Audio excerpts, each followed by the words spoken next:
do futebol! Mais um dia estamos aqui no Central do Futebol. Hoje é dia de análise, hoje é dia de analisar técnico no futebol, técnico novo no futebol brasileiro, né? Novo, velho, porque muita gente já conhece. Vamos falar de Fábio Carille. Tem uma fama de retranqueiro. Será que ele é retranqueiro mesmo? A gente vai falar sobre isso. E você, torcedor do Atlético Paranaense, que tá vendo aí o seu novo técnico chegando, vai conhecer quais as principais características dele, como ele pode potencializar esse elenco. E olha, eu já digo logo, é um dos elencos mais talentosos que o Fábio Carille vai ter nas mãos. Olha, é um desafio muito grande para o Fábio Carille, diferente do outro trabalho que ele teve no Santos, onde a gente também vai trazer os números dele. Vamos falar sobre o Corinthians também, quando ele passou, qual foram as formações que ele utilizou, enfim. A gente vai trazer uma análise completa para você, torcedor, ficar por dentro e saber como ele pode ajudar, como pode ser o novo comandante do Furacão. Antes, convidar você a deixar seu like, a comentar aqui embaixo o que você acha do Fábio Carille e, obviamente, se está chegando pela primeira vez, se inscreve no nosso canal, que a gente traz análises para vocês.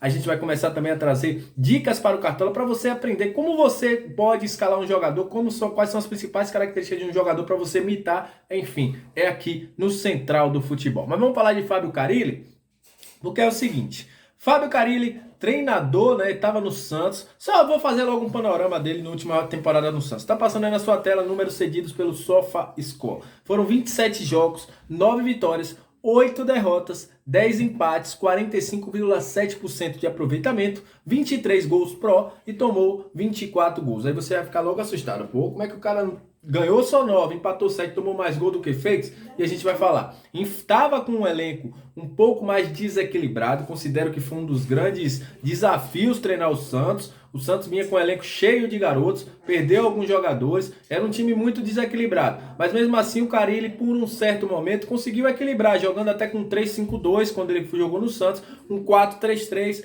fez aí alguns jogos consistentes, mas tinha muita dificuldade no setor de frente, na finalização. O time do Carille não conseguia fazer gol, porque não conseguia chegar à frente. Faltava um jogador, faltava um criador, faltava muito isso no Santos do Carille. Mas falando de outros trabalhos, aí vocês vão ver que ele pode ser um treinador que tem um poder aí de adaptação muito grande. Carille utilizou no seu primeiro trabalho lá no Corinthians, onde ele fez muito sucesso, foi campeão brasileiro, um 4-2-3-1.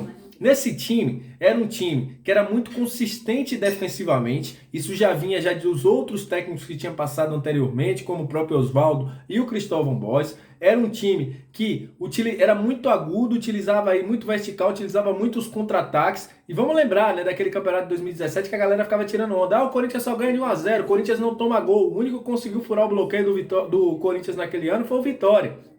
E eles foram campeões brasileiros. Em 2018, ele perdeu o jogo, que era a sua referência lá no ataque em 2017, e aí ele colocou um time com 4-2-4. Você vê aí, ó, 4-2-3-1, 4-2-4, no Santos foi um 3-5-2, usou 4-3-3. Você vê que ele não é um cara que fica preso à formação tática. Mas enfim, e usou um time que tinha maior movimentação. O Jadson, o próprio Rodriguinho, o Ramiro, o Richard, era um time que era um time um pouco mais de movimentação, que trabalhava um pouquinho mais a posse de bola, que buscava aí o Romero, o talento do Romero ali na frente. Era um time de mais cadenciamento, né?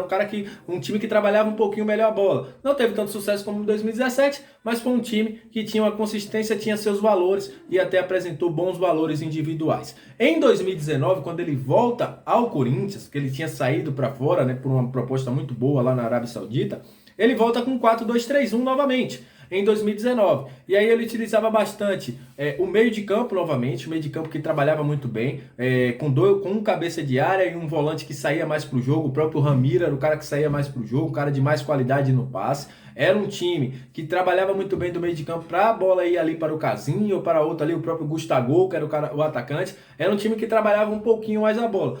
Longe de ser aquele time retranqueiro que a galera dizia anteriormente. Ele ficou muito taxado disso. Mas se a gente vê, ele em todos os elencos que passou, ou ele tinha um time muito bom do meio para frente, ou ele tinha um time muito bom do meio para trás. E faltava alguém para poder complementar em um equilíbrio. E aí a gente vai para falar sobre o trabalho dele no Atlético Paranaense, como ele pode render no Atlético Paranaense.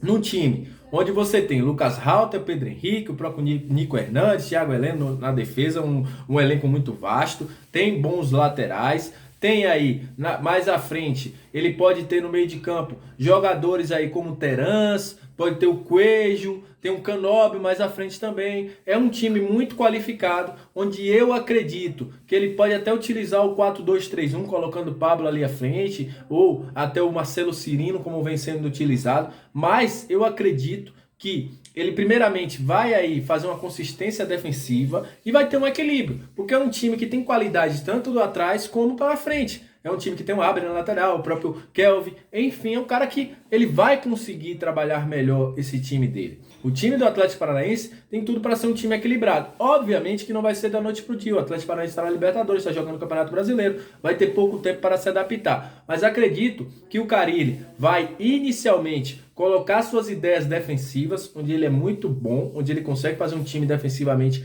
muito consistente, e aí fazer uma transição que ele vai conseguir fazer isso, um time que seja mais vertical, um time que tenha uma transição ofensiva muito rápida. Ele vai utilizar jogadores como o Coelho ali, tem o próprio Pedrinho também no banco, enfim, ele vai conseguir fazer isso, ele vai conseguir fazer com que o seu time tenha mais qualidade, tanto no meio de campo também. Ele pode usar jogadores aí que possam fazer isso. Enfim, vai ter um time de muita qualidade. Acredito no trabalho, acredito que com esse elenco pode-se fazer muito. Obviamente que o trabalho do Alberto Valentim era um trabalho muito limitado para o elenco que o Atlético Paranaense tem, e tem tudo para dar certo.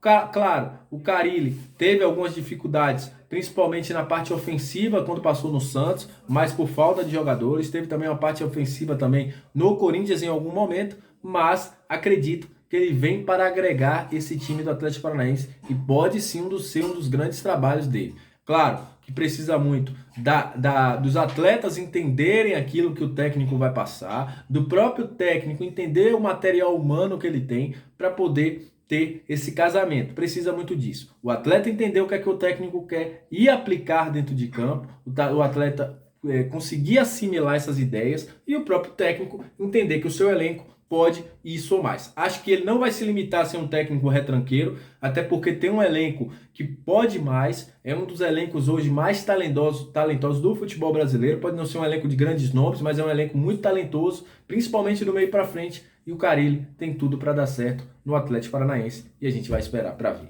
Aquele abraço, tamo junto e até o próximo vídeo. Valeu!